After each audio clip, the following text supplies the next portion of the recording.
প্যান্ডেলটা কি অপূর্ব, তাই না? এটাকে দুর্গাপুজোর প্যান্ডেল ভেবে ভুল করবেন না কিন্তু।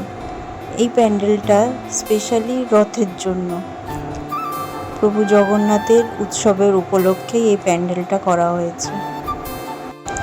ময়দানের মাঠে রথের সময় পুরো টানা 1 সপ্তাহ ধরে এখানে প্রচুর মানুষের আসা যাওয়া হয়, বিশেষ করে এই মহাভোগের জন্য।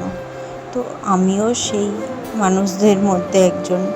প্রতি বছরের মতো এবছরও আমি সেখানে উপস্থিত হয়ে গেলাম ভোগের আশায়। জগন্নাথ দেবেরকে দর্শনের তো ইচ্ছা ছিলই, প্লাস খিচুড়ির লোভ একদমই সামলানো যায় না। আমি প্রচণ্ড খিচুড়ি খেতে ভালোবাসি। তো আমিও চলে গেলাম সেখানে।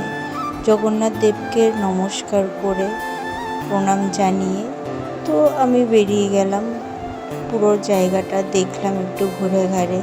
প্যান্ডেলটা তো অপূর্ব সুন্দর লাগছে, মানে খুবই সুন্দর। দেখে মনে হবে যেন দুর্গাপুজোর লাইন দিয়ে আমি ঠাকুর দেখছি, এত ভিড় হয়েছিল সেই সময়।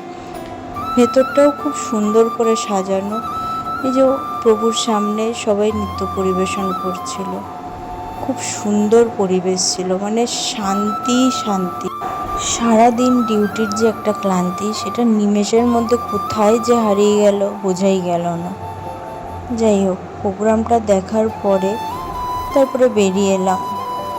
এই যে 3টে রথ মাঠের মধ্যেই রাখা ছিল, তো বেরিয়ে এসে লাইনে দাঁড়িয়ে পড়লাম, যেটা মেন খিচুড়ি লাইন আর কি। সেখানে লাইনে দাঁড়িয়ে এক বাটি খিচুড়ি নিয়ে খাওয়া শুরু করলাম। কিন্তু এই এক বাটি খিচুড়িতে আমার মনটা ঠিক ভরল না। আমি আবার লাইন দিয়ে আরও 1 প্লেট খিচুড়ি আর আলুর দম নিয়ে নিলাম। পেট পুরো ভরে খিচুড়ি খেয়ে এবারে বাড়ি যাওয়ার সময় সবাই নিচে বসেই খাওয়া দাওয়া শুরু করে দিয়েছিল। তো রাত অনেকটাই হয়ে গেছিলো, এবারে বাড়ির দিকে রওনা দেওয়া হলো। টাটা।